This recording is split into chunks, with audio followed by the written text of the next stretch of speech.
추진하는 핵심 목표는 검찰의 수사권 조정입니다. 이 부분을 지금 검찰 조직 내에서 강력하게 반발을 하고 있죠. 공천은 거의 시행도 않습니다. 그러면 여기가 바로 그 수사를 할 수 있는데요. 다만 직접 수사권에 대해서 유예기간을 둔 것은 경찰권이 비대해지는 것에 대한 우려도 있기 때문입니다. 사실 지금 상황에서는 경찰 역시 믿을 수 없기 때문인 것으로 알고 있습니다. 경찰을 통제할 수 있는 시스템이 갖춰질 때까지 과도기 형태로 진행하는 것을 알고 있는데요. 결국 궁극적으로 수사는 경찰이, 기소는 검찰이 하는 것으로 갈 것입니다. 기다려주시길 부탁드립니다. 네, 어젯밤에 지인이 그렇게 물어봅니다. 야, 왜 자꾸 민주당 인물만 이렇게 안 좋은 소식이 있는 거니? 저는 이렇게 대답했습니다. 죽기 전까지 공격하니까 우리 인사는 탈탈 털고 그래도 안 나오면 별건으로 치고 나가고, 그것도 아니면 주변 인물을 팝니다. 내가 죽지 않으면 이거 내 주변 인물들까지 다 죽겠구나 라는 생각을 하도록 만듭니다. 여러 의혹이 있는 나경원을 이렇게 털어보면 어떤 반응이 나오겠습니까? 저는 그렇게 생각하는데요. 요즘 이현영 기자의 얼굴이 많이 보이던데요. 윤 총장을 방어하는 논리가 황당할 정도로 어이가 없어서 대국민 경로를 산 대표적인 친공 기자죠. 작년에 짜장면 압수수색부터, 그리고 이번에는 옵티머스 보도까지 정말 악연이 아닐 수 없습니다.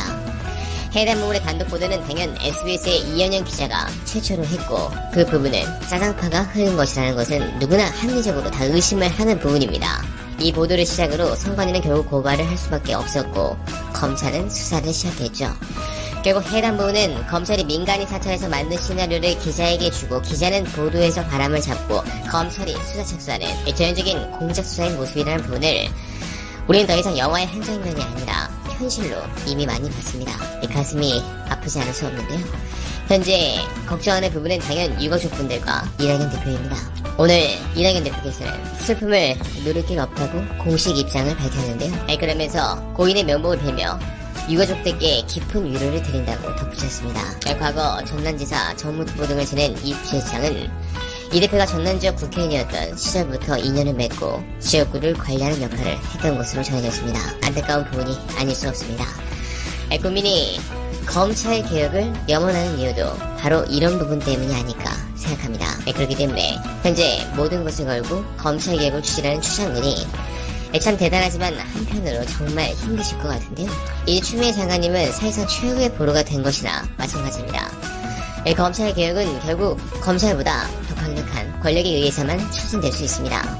이 사태를 보고 느낀 것은 저는 개인적으로 그렇습니다.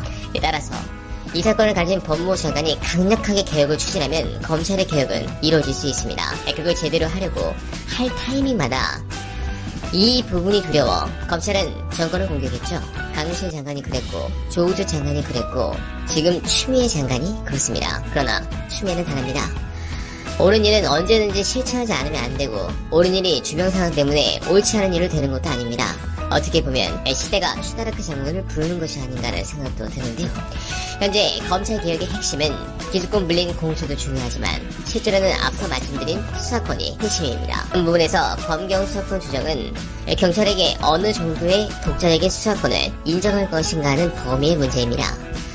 어느 한쪽이 다른 쪽의 의견을 배제하려 하거나 자신의 주장을 100% 관철을 하려면 달성되기 어려운 사안입니다.